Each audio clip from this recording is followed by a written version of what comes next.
What's up, everybody? It's Josh here, back with another Kansas City Chiefs related video, and today I wanted to talk about Frank freaking Clark.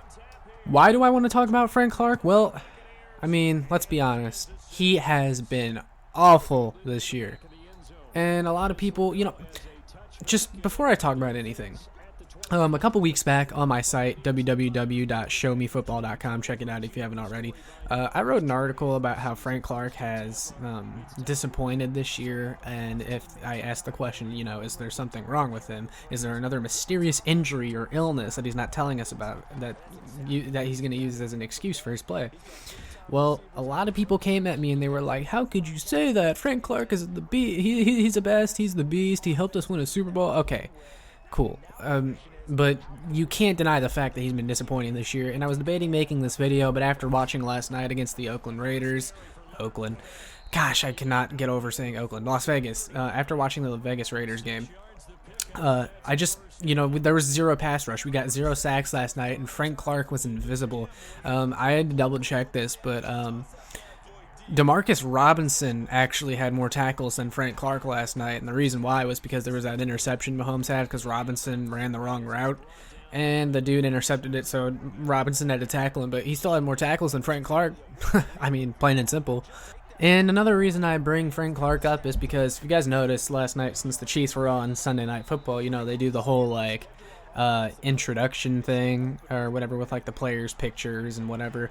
Well, along with their pictures, they had their PFF ranking next to the players' names, and I know you shouldn't take PFF as gospel, but for the most part they know what they're talking about. They're not stupid. Sometimes they have weird hypotheticals that go into their rankings, but for the most part they know what they're talking about. Well, they had Frank Clark, out of 109 defensive ends that have played this year, Frank Clark was ranked 94th, and he's the highest paid player on this defense and a top 5 paid defensive player in this league. This year so far, 9 weeks in, Frank Clark, 10 weeks in, my bad. Frank Clark has 21 tackles in total and 4 sacks. He has had 6 games without a sack. 6 out of 10 games now he does not have a sack. Now, I understand sacks aren't everything, and there's other things players do to impact the game.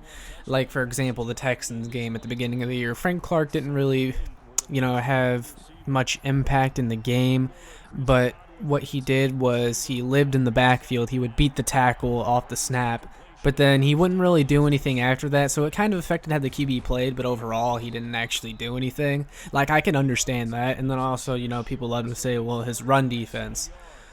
Well, guys, his run defense hasn't been that good this year either, and he hasn't really been the edge setter everyone, thinks that he is. The Chiefs, I don't want to put all the run defense on Frank Clark because a lot of it has to do with the linebackers, it has to do with the incompetence of the D-line depth, but the Chiefs' run defense is still ranked 30th in the league. They're still not good, so Frank Clark isn't really helping the run defense. Again, it's not all on him, but you can't say, his run defense, because his run defense isn't helping.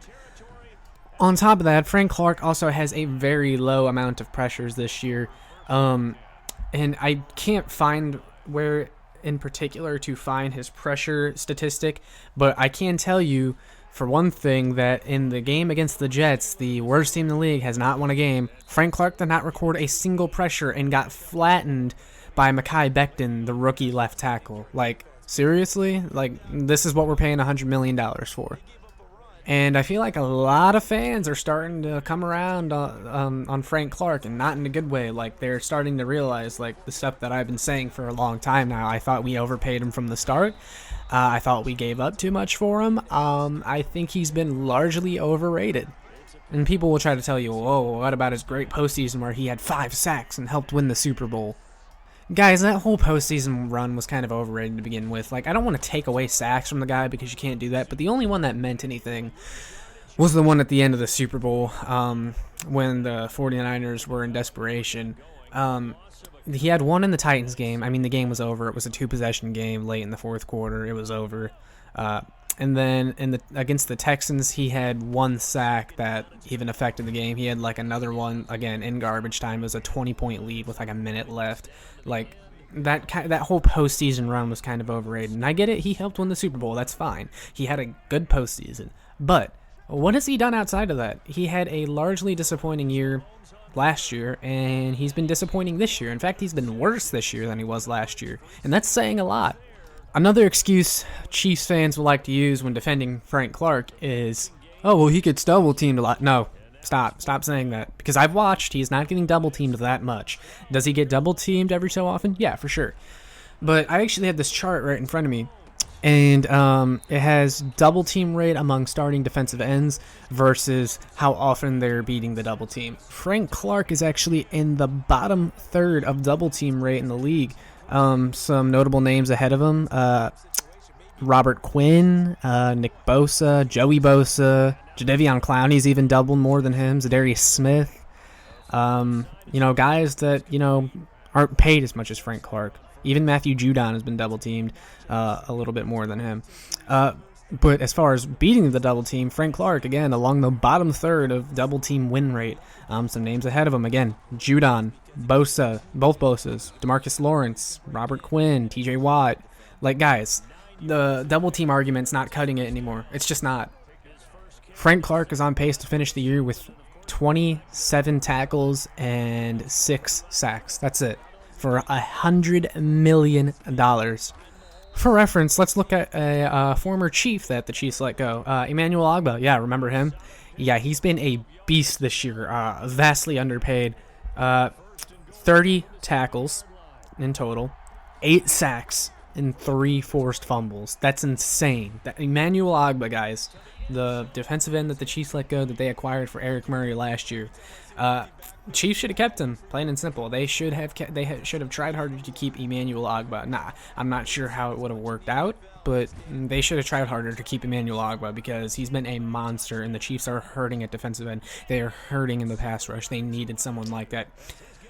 And he has really, really good closing speed, and that's one of the complaints I have about Frank Clark, as you notice. He doesn't have very good closing speed. He's kind of slower. Now he's longer and he's a little bit stronger. One of those more lankier defensive ends, which is fine, but his closing speed sucks. I mean, it just does. He's missed a lot of tackles throughout his time in Kansas City. That's why his PFF grade is actually relatively low. A lot of people are like, oh, they're giving Frank Clark a 55. Like, again, PFF isn't gospel, but like there's a reason he's getting the grades that he is. Like, he's missing a lot of tackles. I mean, they're paying this guy $100 million. The Chiefs are the first team in NFL history to have 2 $20 million players per year on the defensive line in Chris Jones and Frank Clark. And their pass rush, bottom third of the league. Only generating like 2 sacks per game, and they had nothing last night against the Raiders, which inspired me to make this video. So Chris Jones, he's been a little disappointing in himself, but he's a defensive tackle. I expect more out of the defensive end position, and Frank Clark is just not cutting it this year. I wish they would have allocated the funds better, and Chiefs fans better pray to God DeAndre Baker works out so the Chiefs are comfortable with their young corner group going forward, because I said that the Chiefs need to target cornerback and linebacker in the draft 1 and 2, but after watching this team, guys, they need to go defensive end high in this draft. So, yeah. Oh, and another thing. I don't know if you guys have noticed this too, but Frank Clark seems to have no pass rush move. His strategy every single play seems to be try to run around the tackle as fast as you can. That's never going to work. He has no swim move. He has no bull rush. I haven't seen any of that this year. All he tries to do is run around the tackle, and he'll get pushed out of the play like 15 steps back, and all he does is like praise that the quarterback has a drop back of like 15 steps so Frank Clark can try to tackle him, and it's never going to work. Like, generate a pass move, dude. Like, people were trying to predict this guy was going to have a 15 sack defensive player of the year season. That's not who Frank Clark is. And every week you see, oh, this is the Frank Clark game. This is the game where he erupts for 3 sacks. He's only had 1 3-sack game in Kansas City the entire time he's been here, and it was a playoff game against the Texans where he was in the game well after it was over, and that's how he got 3 sacks. So you're just kind of hoping for something that's rarely rare. Like that's hoping for a Daniel Sorensen 4 interception game. And I love Dan Sorensen, don't get me wrong. I think he catches a little too much flack, but like come on, like that's just unrealistic expectations based off of what we've seen. I think Frank Clark is like this way more than he isn't, but we just don't talk about it because the Chiefs win more often than they don't. So that's all I got for today, guys. Let me know what you think, if you agree, if you disagree, and why. But that's all for today. Peace.